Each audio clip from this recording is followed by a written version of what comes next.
So I wanted to know, yeah, you could go. Yeah. Try it. See how it works.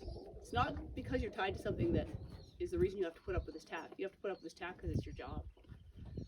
All right, you can film. Let's see what this bridling thing goes.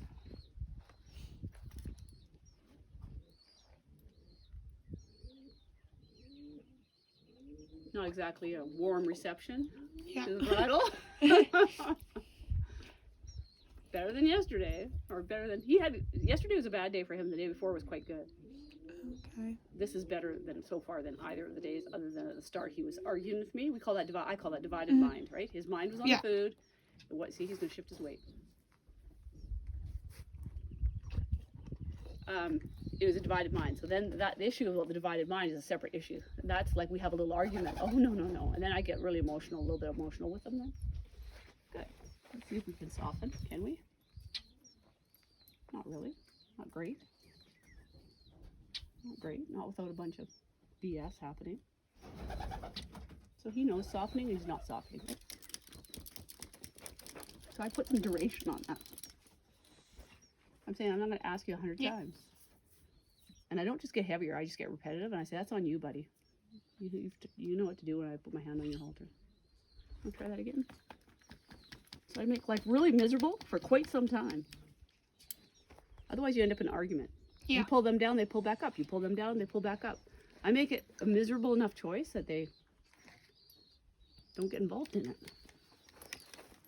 Well, if you can't even do it in the halter, how are you going to do it in the bridle? Thank you.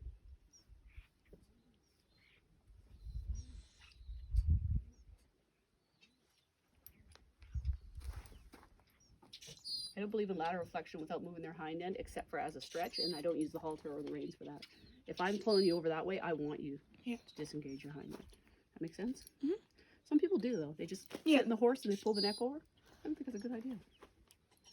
Yeah, I did that with the rein. I want your rear end to move, right? Yeah. Otherwise, it's a mixed message. Like, when do I? When don't I? What do we think about this? This is quite a bit of progress from yesterday. It's not perfect. It's not a thing of beauty. There's a lot of breath holding going on here on this horse's part. Yeah, he seems better. Like, his eyes aren't completely shut like when I first met him, but yeah, he's still kind of, you can tell he's resisting. He used to come away too far into me. Then I had to whack him on the side of the head and say, don't do that either. That was nice. Look at you. Whoa. I think, you know what? I hate to say it, but that gets you another bite.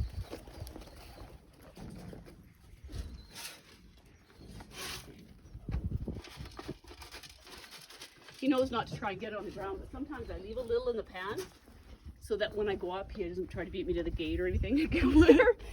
And when I untack him and it's sitting over there, he still is like, no, she didn't like when you move. He really thinks about it 10 times before I have to cluck. And even if I cluck, he still doesn't move sometimes. What are we doing? We arguing about this again? Yeah. Don't do that either. There's a spot to be, and it ain't on me, and it ain't away. There. No, not do that. Thank you. Let's just try this. So with him, it's actually been all about the approach of the bridle. Look at that. Once I actually get past this point, he's been very reasonable about putting in the bit of his mouth and stuff like that. He's kind of into it.